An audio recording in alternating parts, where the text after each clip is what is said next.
നമസ്കാരം. ശരീരത്തിൻ്റെ പ്രത്യേകതകൾ കൊണ്ട് ഫലം പറയുന്ന രീതിയാണ് സാമുദ്രിക ശാസ്ത്രം. ശരീരത്തിലെ ഓരോ അവയവത്തിൻ്റെയും പ്രത്യേകതകൾ വെച്ചാണ് സാമുദ്രിക ശാസ്ത്രം പറയുന്നത്. അപ്പോൾ ഈ ലക്ഷണപ്രകാരം പല്ലിനും ഉണ്ട് ചില സവിശേഷതകൾ.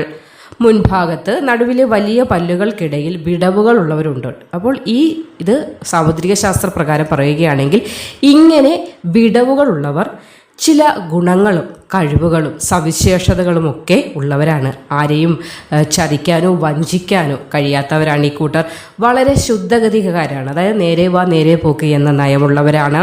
ഇവർ ഉപകാരങ്ങൾ മറ്റുള്ളവർക്ക് വേണ്ടി ധാരാളം ചെയ്യുന്നവരാണ്. പക്ഷേ തിരിച്ചടിയായി ചിലപ്പോൾ ദോഷങ്ങളായിരിക്കും അവരിൽ നിന്നൊക്കെ ലഭിക്കുന്നത്. എങ്കിലും ഒരു പരാതിയും പറയാത്ത കൂട്ടരാണ് ഇവർ. പണം സൂക്ഷിച്ച് ഉപയോഗിക്കാൻ നല്ല പോലെ അറിയുന്നവരാണിവർ.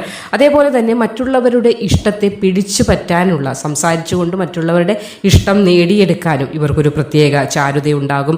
അലിവുള്ളവരായിരിക്കും, കരുണയുള്ളവരായിരിക്കും. പരിശ്രമത്തിലൂടെ കാര്യങ്ങളെ നേടിയെടുക്കാനും ഇക്കൂട്ടർക്ക് പ്രത്യേക ഒരു കഴിവുണ്ട്.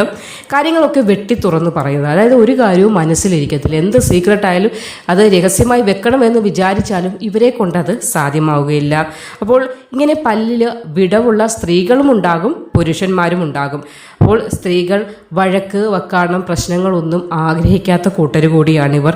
എന്തും ചെയ്യാൻ മടിയില്ല. അതായത് നല്ല കാര്യങ്ങൾ എന്തും, മറ്റുള്ളവർക്ക് സഹായകമാകുന്ന എന്തു കാര്യങ്ങളും അതിന് ഫലം ഇച്ഛിക്കാതെ ചെയ്യാനായി മനസ്സുള്ളവരാണ് ഇക്കൂട്ടർ.